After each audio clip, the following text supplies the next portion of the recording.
All right, next is fishies. China has the world's largest fishing fleet, operating in all of the world's oceans at a mass scale and fishing at levels that could lead to ecological collapse. That's Myers et al. 23.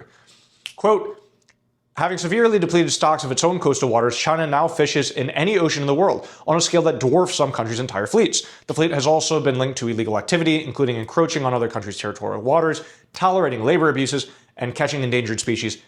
End quote. It's Myers et al. 23. So really, really, really bad, especially depending on the part of the world you're talking about.